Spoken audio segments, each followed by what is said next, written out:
అన్నమయ్య జిల్లా కేంద్రంగా ఉన్న రాయచోటిని తొలగించి మదనపల్లికి తరలించాలన్న ప్రభుత్వ నిర్ణయానికి వ్యతిరేకంగా ఈ నెల 31న రాయచోటిలో శాంతియుత నిరసన ర్యాలీ నిర్వహించనున్నట్లు వైఎస్ఆర్ కాంగ్రెస్ పార్టీ రాష్ట్ర అధికార ప్రతినిధి ఆర్ఏ శ్యామల తెలిపారు. వైఎస్ఆర్ కాంగ్రెస్ పార్టీ రాయచోటి ఇన్ఛార్జ్ గడికోట శ్రీకాంత్ రెడ్డి ఆధ్వర్యంలో ఈ ర్యాలీ జరగనుందని ఆమె వెల్లడించారు.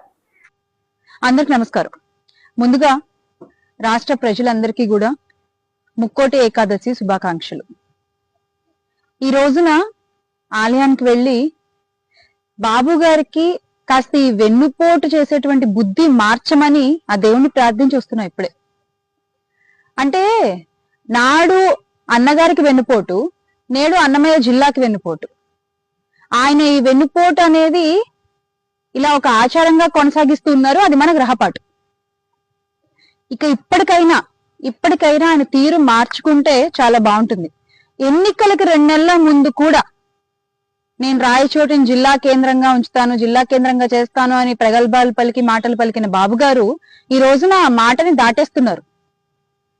అక్కడ ఉన్నటువంటి మంత్రి గారు మంత్రి సమావేశం తర్వాత ఏడ్చుకుంటూ బయటకు వస్తున్నారు. నేనేం చేయలేకపోయాను, నేనేం మాట్లాడలేకపోయాను, కానీ మీరేం భయపడాల్సిన అవసరం లేదు, 1 సంవత్సరంలో అభివృద్ధి చేసి చూపిస్తాను అని. ఎలా అభివృద్ధి చేస్తారు అని అడిగితే అక్కడున్న ప్రజలు రాయచోటికి మెడికల్ కాలేజీ ఇస్తారట బాబు గారు అని చెప్తున్నారు. ఎవరన్నా వింటే నవ్విపోతారండి.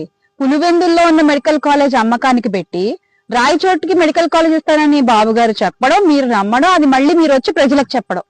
అంటే ఎలా ఉందంటే ఇది ఏదో మాట చెప్తూ ఉంటారు కదా, వినేవాళ్ళు వెర్రివాళ్ళు అయితే చెప్పారని చంద్రబాబు అని. ఇంకెన్నాళ్ళు మోసం చేస్తారు మీ అబద్ధపు మాటలతో, మీ కవరప్పులతో, మీ వెన్నుపోట్లతో. అసలు ఒకసారి రాయచోటి మ్యాప్ తీసుకుంటే గనక పీలేరు రాయచోటికి 50 కిలోమీటర్లు, గాలివీడు రాయచోటికి 30 కిలోమీటర్లు, అలాగే ఎల్లార్పల్లి అంటే మండల హద్దు గురించి మాట్లాడుతున్నాను, అది రాయచోటికి 25 కిలోమీటర్ల దూరంలో ఉంది. మదనపల్లి రాయచోటికి 80 కిలోమీటర్లు, గువ్వల చెరువు రాయచోటికి 30 కిలోమీటర్లు. ఇలా ఎటు చూసినా కూడా సెంటర్ లో అయితే రాయచోటి ఉంది. అంటే మీరు ఆ రోజు చెప్పారు కాబట్టి ఈ రోజు మేము ప్రశ్నిస్తున్నాం. ఇది ఆ రోజు మీరు అన్నారు కదా, మీ నోటితో మీరే అన్నారు కాబట్టి ఇది ఇక్కడ మధ్యలో ఉంటుంది, బాగుంటుంది జిల్లా కేంద్రంగా, మనం చేస్తాము అని మీరు ఏదో సవాళ్ళు కూడా చేశారు కదా మంత్రి గారు. మీసం తీసేస్తాను తొడగొట్టారు ఆ రోజు. మరి ఈ రోజు కళ్ళనీళ్ళు పెట్టుకుంటారేంటి? మీరు ఫైట్ చేయాలి కదా.